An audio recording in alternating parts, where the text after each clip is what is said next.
Hello అందరికీ welcome back to my channel. అయితే YouTube update గురించి మాట్లాడాలనుకుంటున్నాను.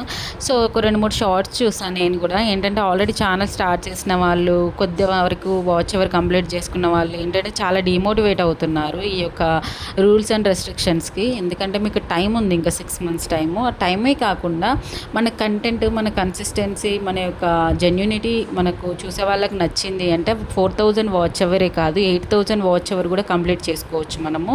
ఓకేనా? ఎప్పుడు కూడా డీమోటివేట్ అవ్వకండి. యూట్యూబ్లో అనేది మనం స్టార్ట్ చేశాక మనకి ఏదో దీంట్లో పెద్ద పెద్ద లక్షలు వచ్చేవండి. అసలు 1 రూపీ కూడా రాదు మనకు స్టార్ట్ చేసినప్పుడు. సో ఏంటంటే ఈ మనకి ఎర్నింగ్స్ స్టార్ట్ అవ్వాలన్నా కూడా దీనికి రూల్స్ అండ్ రెస్ట్రిక్షన్స్ ఉంటాయి. అవన్నీ కంప్లీట్ చేసుకున్న తర్వాతే మనకి రెవెన్యూ అనేది స్టార్ట్ అవుతుంది. అది కూడా చాలా అంటే చాలా తక్కువ అమౌంట్ స్టార్ట్ అవుతుంది. చూసేవాళ్ళు ఏంటంటే వీడియోస్ చేస్తున్నారు, అమౌంట్ వస్తుంది అనుకుంటారు, అండ్ కొద్దిగా డిఫరెంట్గా కూడా మాట్లాడుకుంటారు మన వెనకాల. సో అదంతా అస్సలు పట్టించుకోకండి. ఓకేనా? మీరు చేసే వర్క్లో జెన్యూనిటీ ఉందా అండ్ ఒక కన్సిస్టెన్సీ ఉందా, అది మాత్రమే చూసుకోండి. సో ఈ విషయంలో మీ ఒపీనియన్ ఏంటో కూడా చెప్పండి. వీడియో మట్టుకు వచ్చేసరికి రీసెంట్గా మా పిల్లలు కటింగ్ చేయించాడు షాప్లో. సో ఎప్పుడు ఇంటి దగ్గరనే చేస్తాడు, బట్ ఆ రోజు టైంలోకి వెళ్ళాడు. వీడియో కనుక నచ్చితే లైక్ చేయండి.